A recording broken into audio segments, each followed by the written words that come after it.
ಕಾರ್ಯಕ್ರಮ ವಿಶ್ವ ಜನಸಂಖ್ಯಾ ದಿನಾಚರಣೆ. ಇದು ಖುಷಿ ಮಾಡ್ಬೇಕು ಅಥವಾ ದುಃಖ ಮಾಡ್ಬೇಕು ಅಂತ ಗೊತ್ತಾಗ್ತಿಲ್ಲ. ಯಾಕಂದ್ರೆ ಪ್ರಪಂಚದಲ್ಲಿ ನಾವೇ ಮೊದಲನೇ ಸ್ಥಾನದಲ್ಲಿದ್ದೀವಿ ಜನಸಂಖ್ಯೆಯಲ್ಲಿ. ಸೊ ಅದನ್ನ ಕಡಿಮೆ ಮಾಡ್ಬೇಕು ಅಂತ ಆಚರಣೆ ಮಾಡ್ಕೊಂಡು ಬರ್ತಾ ಇದೀವಿ 89ರಿಂದನೂ ಕೂಡ. ಆದ್ರೂ ಜನಸಂಖ್ಯೆ ಜಾಸ್ತಿನೇ ಆಗ್ತಿದೆ. ಆದ್ರೂ ಕಡಿಮೆ ಆಗ್ಬೇಕು ಅಂತ ಹೇಳಿ 2011 ನಾವು ತಗೊಂಡ್ರೆ 2.4 ಅಷ್ಟೇ ನಮ್ಮ ವಾರ್ಷಿಕ ಬೆಳವಣಿಗೆ ದರ ಇದೆ. ಕಡಿಮೆ ಆಗ್ತಿದೆ, ತುಂಬಾ ಕಡಿಮೆ ಆಗಿದೆ ಜನಸಂಖ್ಯೆ ಅನ್ನೋದು. ಈ ಜನಸಂಖ್ಯೆ ಬಗ್ಗೆ ಅರಿವು ಮೂಡಿಸ್ಬೇಕು. ಜನಸಂಖ್ಯೆಯಿಂದ ಲಾಭ ಇದೆಯೋ ಅಥವಾ ನಷ್ಟ ಇದೆಯೋ ಅಂತ ಹೇಳಿ ಈ ಒಂದು ಪ್ರೋಗ್ರಾಮ್ ಅನ್ನ ನಾವು ಮಾಡ್ತಾ ಇದೀವಿ.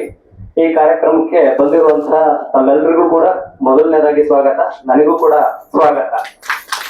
ಈ ಕಾರ್ಯಕ್ರಮವನ್ನ ಮೊದಲಿಗೆ ಒಂದು ಗಾಯನದ ಮೂಲಕ ಶುರು ಮಾಡ್ಬೇಕು ಅಂತ ಹೇಳಿ ಸವಿತಾ ಆಶಾ ಕಾರ್ಯಕರ್ತೆಯರು ಅವರನ್ನ ಕೇಳ್ಕೊಳ್ತಾ ಇದ್ದೀವಿ.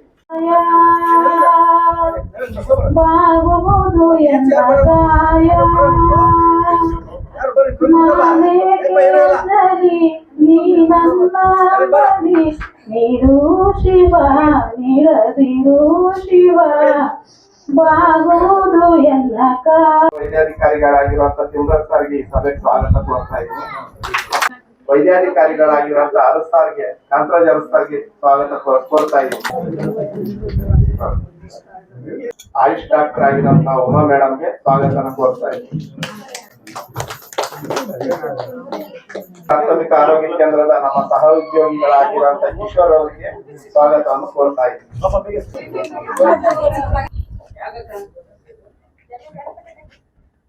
ಹೋಗಿದೆ ಅಲ್ಲೊಂದು ಬರ್ದಿದ್ರು, ಏನಂತ ಬರ್ದಿದ್ದ, ಆರ್ಥಿಕ ಮಗ ಕೀರ್ತಿಕ, ಆರ್ಥಿಕ ಮಗಳು ಕೀರ್ತಿಕ ಮಗ ಅಂತ ಬರ್ದಿದ್ದ. ಅದಕ್ಕೆ ಆದಷ್ಟು ತುಂಬಾ ಕರೆಕ್ಟಾಗಿ ಹೇಳಿದ್ರು ಅವ್ರದ್ದು. ಯಾಕಪ್ಪ ಈಗ ಜನಸಂಖ್ಯೆ ಯಾಕಪ್ಪ ಕಡಿಮೆ ಮಾಡ್ಬೇಕು ಅಂದ್ರೆ, ಫಾರ್ ಎಕ್ಸಾಂಪಲ್ ಒಂದು ಮನೇಲಿ ಒಂದೇ ಮಗು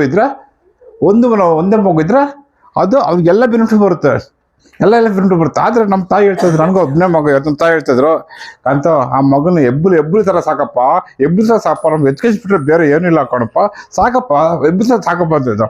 ನನಗೆ ಏನಾದ್ರು ಮಗು ಹೆಣ್ಮಗು ಮಗು ಇದ್ದಿದ್ರೆ ಅವ್ರಿಗೆ ಶೇರ್ ಮಾಡೋಕ್ಕಾಗಿತ್ತು. ಹೆಣ್ಮಗು ಆದ್ರೆ ಎಷ್ಟೋ ಜನ ಹೆಣ್ಮಗು ಏನು ಗೊತ್ತಾ ನೆಗ್ಲೆಕ್ಟ್ ಮಾಡ್ತಾರೆ. ಅವ್ರು ಯಾವುದೇ ಕಾರಣಕ್ಕೂ ಅವರು ನಮ್ಮ ಹತ್ರ ಇರೋದಿಲ್ಲ. ನಮ್ಮ ಹತ್ರ ಇರೋವ್ರಿಗೂ ನಮ್ಗೆ ಯಾರು ಇರುತ್ತೆ, ಕೊನೆಗೆ ಯಾರು ಗಂಡು ಮಗು ಇರ್ತಾರೆ, ಸತ್ರ ಗಂಡು ಮಗು ಇದಕ್ಕೆ ಕೊಡ್ತಾರೆ. ಇದು ಮಕ್ಕಳೆಲ್ಲ ಇರುತ್ತೆ. ಅದಕ್ಕೆ ತುಂಬ ಜಾಸ್ತಿ ಇದು ಏನಕ್ಕೆ ಪಾತ್ರ, ಜನಸಂಖ್ಯೆ ಜಾಸ್ತಿ ಆದಷ್ಟು ನಮ್ಮ ಒಂದು ಬಡತನ ಜಾಸ್ತಿ ಇದಾಗುತ್ತೆ, ಮತ್ತೆ ಶೇರ್ ಮಾಡೋಕ್ಕಾಗುತ್ತೆ. ಒಂದು ಮಗು ಇದ್ದಾಗ ಏನು ಬೇಕಾದ್ರು ಗೌರ್ಮೆಂಟ್ ಸೇರಿಸ್ಬೋದು, ಟ್ಯೂಷನ್ ಫೀಸ್ ಕಟ್ಬೋದು.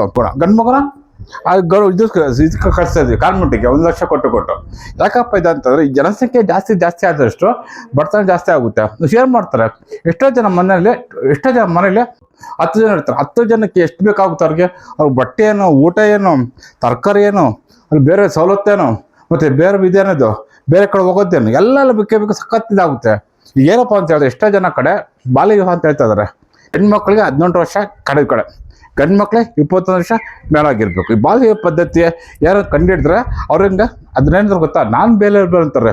ಅದಕ್ಕೆ ಬೇಲಿಲ್ಲ. ಎಷ್ಟೋ ಜನ ಕೊಲೆ ಮಾಡ್ತಾರೆ, ಈ ಬೇಲ್ ಬಂದಿರ್ತಾರೆ. ಎಷ್ಟೋ ಕಳ್ತನ ಮಾಡ್ತಾರೆ, ಬೇಲ್ ಬಂದಿರ್ತಾರೆ, ರೇಪ್ ಮಾಡಿ ಹೇಳ್ದ. ಆದರೆ ಆ ಒಂದು ಏನಿದೆ ಬಾಲ್ಯ ವಿವಾಹದ ಯಾವುದೇ ಕಾರಣಕ್ಕೂ ನಾನು ಬೇಲ್ ಕೇಸು ಡೈರೆಕ್ಟಾಗಿ ಫೈನ್ ಹಾಕ್ತಾರೆ, ಆಮೇಲೆ ಜೈಲ್ಗೂ ಕಳಿಸ್ತಾರೆ. ಯಾವುದೇ ಕಾರಣ ಬಾಲ್ಯ ವಿವಾಹ ಮಾಡ್ಕೋಗ್ಬಾರ್ದು. ಎಷ್ಟೋ ಜನ ಇಲ್ಲ, ನಮ್ಮೊಂದು ಆಶಾವರ್ಕರ್ಗೆ 1,000ಕ್ಕೆ 1 ಆಶಾವರ್ಕರ್ ಇರ್ತಾರೆ. ಅವ್ರಿಗೆ ಗೊತ್ತು, ಎಲ್ಲ ಗೊತ್ತವ್ರು, ಎಲ್ಲ ಚೆನ್ನಾಗಿ ಗೊತ್ತು, ಆಶಾವರ್ಕರ್ ಎಲ್ಲ ಗೊತ್ತು, ಮನೆ ಪಕ್ಕದಲ್ಲಿ ಇರ್ತಾರೆ. ನಾನು ಏನೋ ಹೇಳಿದ್ರೆ ನನಗೆ ಗೋಮೆಂಟ್ ಮಾಡ್ತಾರೆ, ನನಗೆ ಬೈತಾರೆ, ಮಾಡ್ತಾರೆ ಅಂತ ಒಂದು ವ್ಯವಸ್ಥೆ ಇರುತ್ತೆ. ಅದಕ್ಕೋಸ್ಕರ ಈ ಜನಸಂಖ್ಯೆ ಕಂಟ್ರೋಲ್ ಮಾಡಬೇಕಾದ್ರೆ ನಮ್ಮ ಹೆಣ್ಮಕ್ಳು ಮುಂದೆ ಬರಬೇಕು. ಈ ಜನಸಂಖ್ಯೆ ನಿಯಂತ್ರಣ ಮಾಡೋಕ್ಕೆ ಆಲ್ಮೋಸ್ಟ್ ಕಂಡೀಷನ್ ಇದ್ದೇ ಇರುತ್ತೆ. ಯಾಕಪ್ಪ ಹೇಗೆ ಗೊತ್ತಾ, ಇದು ಹೇಳ್ತೀವಿ NSC ಅಂತ ಹೇಳ್ತಾ ಇದ್ದಾರೆ. ನಮ್ಮ ಇರೋ NSC ಅವರು ಒಂದು ಕೆಲಸ ಕೊಟ್ಟಿಲ್ಲ. ನಾನು ಬಂದು ಕರೆಕ್ಟಾಗಿ 1989ರಿಂದ ಜುಲೈ 11ನೇ ತಾರೀಕು ಪ್ರತಿ ವರ್ಷ ವಿಶ್ವ ಜನಸಂಖ್ಯೆ ದಿನ ಆಚರಿಸ್ತಿದ್ದೀವಿ. ಯಾಕೆ ಆಚರಿಸ್ತೀವಿ ಅಂದರೆ ಜನಸಂಖ್ಯೆ ಹೆಚ್ಚಳಾದ ಏನು ತೊಂದರೆ ಆಗುತ್ತೆ, ಜನಸಂಖ್ಯೆ ನಿಯಂತ್ರಣ ಹೆಂಗೆ ಮಾಡಬೇಕು, ಜನಸಂಖ್ಯೆ ಹೆಚ್ಚಳ ಕಾರಣ ಏನು, ಅದ್ರ ಬಗ್ಗೆ ಸಾರ್ವಜನಿಕ ಅರಿವು ಮೂಡಿಸೋದಕ್ಕೆ ಎಲ್ಲ ಪ್ರತಿಯೊಬ್ಬರಿಗೂ ಅರಿವು ಮೂಡಿಸೋಕೆ ಕಾರ್ಯಕ್ರಮ ಹಮ್ಮಿಕೊಳ್ಳಲಾಗುತ್ತೆ. ಇದು ಉದ್ದೇಶ ಏನು? ಈಗ ಮುಖ್ಯವಾಗಿ ನಾವು 1950ನೇ ಇಸ್ವಿಗೆ ಹೋದ್ರೆ, ಅಂದರೆ ಸ್ವತಂತ್ರ ನಂತರ ಹೋದ್ರೆ ಅವಾಗೊಂದು ಗಾದೆ ಇತ್ತು, ನಾವಿಬ್ರು ನಮ್ಮ ಮಕ್ಕಳು ಮನೆ ತುಂಬ ಮಕ್ಕಳು ಇರಲಿ ಅಂತ. ಸರಿನಮ್ಮ? ಯಾವಾಗ ನಾವು ಹುಟ್ಟೋದಕ್ಕಿಂತ ಮುಂಚೆ 50ನೇ ಇಸ್ವಿಗೆ ಯಾರನ್ನ ಕೇಳೋ, ಎಷ್ಟು ಜನ ಮಕ್ಕಳು ಅಂದ್ರೆ 8, 9, 10, 12, 14, 16 ಅಂತಿದ್ರು. ಯಾವಾಗ 50ರಿಂದ 60ನೇ ಇಸ್ವಿಗೆ. 70ನೇ ಇಸ್ವಿಗೆ ಬಂದ್ರೆ ನಾವಿಬ್ಬರು ನಮ್ಗೆ 4 ಮಕ್ಕಳು ಸಾಕು ಅಂತ. ಅವಾಗ ಆ ವಯಸ್ಸಿಗೆ ಕೇಳೋ, ನಮ್ಮ 3 ಮಕ್ಕಳು 4 ಮಕ್ಕಳು.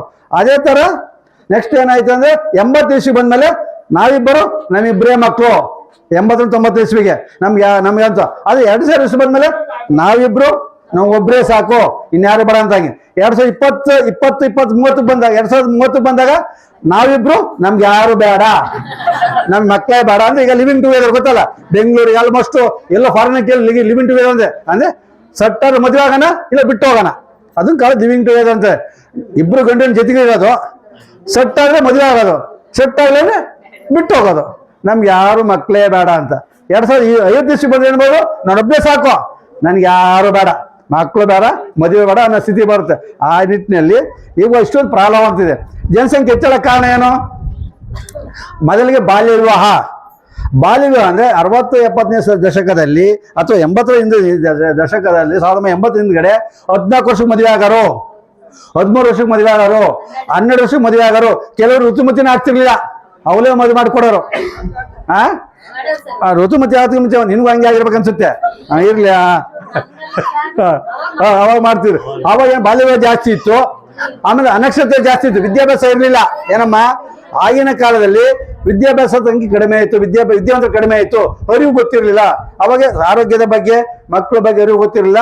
ಅದನ್ನ ಮಕ್ಕಳಾದವು ಜಾಸ್ತಿ ಇದಾಯ್ತು. ಆಮೇಲೆ ಇದು ಗಂಡು ಮಕ್ಳು ಬೇಕಾ ಮೂಢನಂಬಿಕೆ, 5 ಹೆಣ್ಣಾಯ್ತು 6 ಗಂಡ